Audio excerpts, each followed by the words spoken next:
Pues estábamos hablando de lo que está sucediendo con Ucrania, con estos misiles de largo alcance que fueron disparados hacia Rusia, que tienen que ver con esta autorización que dio Biden para que se utilizaran en el marco de la elección de Donald Trump, el mismo discurso de Donald Trump. Ya lo platicábamos hace unos momentos también con Inder, la participación de Norcorea en el conflicto.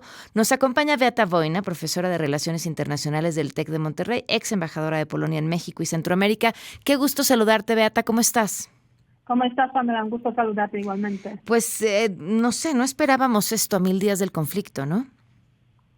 Mira, la verdad es que en estas últimas mm, semanas, 2 meses de hecho, ha habido un debate muy importante en el contexto de Ucrania y los aliados de Ucrania sobre la posibilidad de que este país pudiera usar los misiles de largo alcance en el territorio de Rusia para destruir los objetivos militares.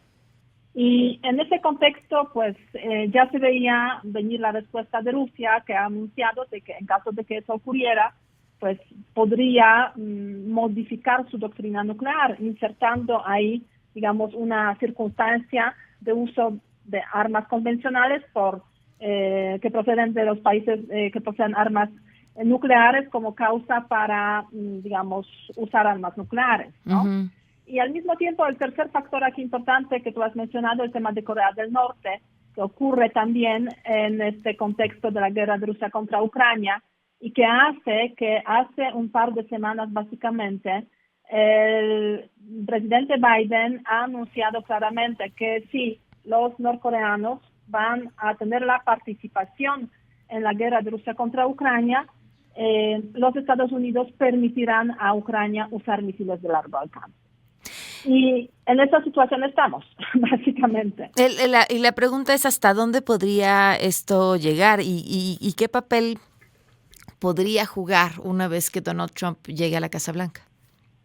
Mira, hasta dónde eso podría llegar, pues yo creo que estamos en un momento en el cual, bueno, hay que aclarar que esos misiles de largo alcance son misiles hasta 300 kilómetros, lo cual básicamente no les da para nada la posibilidad de llegar a los puntos sensibles de Rusia, como por ejemplo Moscú, ¿no? Uh-huh. O sea, solamente pueden actuar, digamos, en un rango, un perímetro que básicamente coincide con el territorio de Rusia occidental, o sea, cercano a la frontera con Ucrania. Y tienen como objetivo, pues, básicamente fortalecer un poco Ucrania y impedir que Rusia y Norcorea hagan una contraofensiva en el territorio, digamos, ocupado hoy en día por Ucrania, en el territorio ruso. Ese es su objetivo fundamental y tienen como objetivo también desanimar a Corea del Norte a que crezca su participación en la guerra de Rusia contra Ucrania.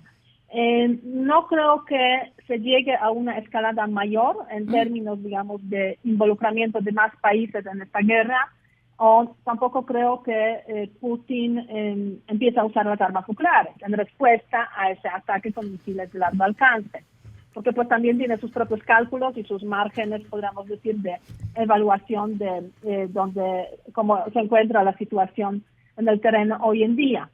Estamos viviendo una etapa, me parece, una etapa de transición precisamente, 2 meses hacia el momento en el cual llegará al poder el presidente Donald Trump.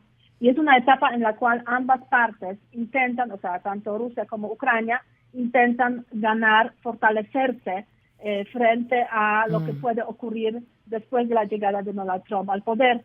Quizás unas posibles negociaciones entre las partes, porque el presidente electo ahora y presidente de la Casa Blanca en breve, pues anunció claramente que uno de sus objetivos es, digamos, finalizar la guerra de Rusia contra Ucrania.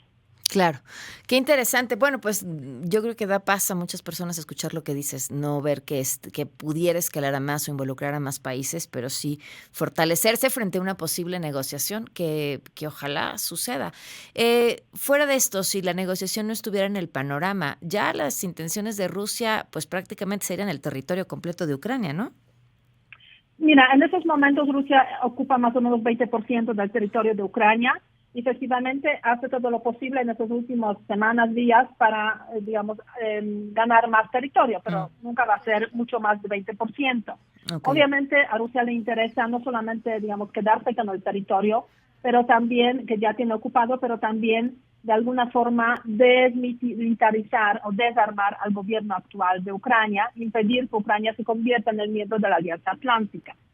Eso, en esas negociaciones es imposible aceptar para Ucrania, porque pues además de perder el territorio, pues perdería, podríamos decir, la capacidad de defenderse. Entonces tiene que haber algo a cambio en caso de que se quiera de alguna forma pues cerrar ese conflicto o congelarlo con los territorios que tiene actualmente ocupada Rusia. O sea, vamos a ver hacia dónde llegará esa negociación en caso de que se dé. O sea, aparecen, como podemos decir, primeras propuestas. Por ejemplo, el presidente de Turquía, Erdogan, ha mencionado pues esa congelación, más 10 años que tendría que esperar para Ucrania para entrar en la OTAN. Pero sí se está hablando cada vez más sobre la entrada de Ucrania en la OTAN. En ese caso, pues, ese tiempo que tendría que esperar Ucrania, algunos dicen que tiene que ser mayor, otros que dicen que tiene que ser menor, otros dicen que tiene que ser inmediato. Y hay antecedentes de la Guerra Fría que nos indican que sí es posible esa solución, ¿no? Porque recordemos, Alemania dividida, una parte de Alemania federal, pertenecía a la OTAN, mientras que la otra parte pues era parte del Pacto de Varsovia. Claro. Sí, así podemos decir a grandes rasgos, pero la verdad es que vamos a verlo en las siguientes semanas y sobre todo a partir del 20 de enero, cuando ya, la nueva administración de Donald Trump, pues buscará algunas soluciones un poco más claras al respecto. Creo que las previsiones, lo que puede ocurrir con Ucrania, son un poco mejores ahora que hace algunos meses, porque los nombramientos que han hecho en la administración de Trump, de Marco Rubio como secretario de Estado o de Mike Waltz como consejero asesor en temas de seguridad, son como bastante, nos indican que son personas sensibles con el tema de Ucrania y de la OTAN, no críticos, aunque sí exigentes, pero no críticos, y eso pues podría darnos buenas pistas, pero bueno, vamos a ver, porque hay otros también, como por ejemplo Pete Hegseth, de futuro secretario de Defensa, que es más crítico. Claro. Con el tema. Pues Beata, te agradezco muchísimo la explicación y seguimos hablando.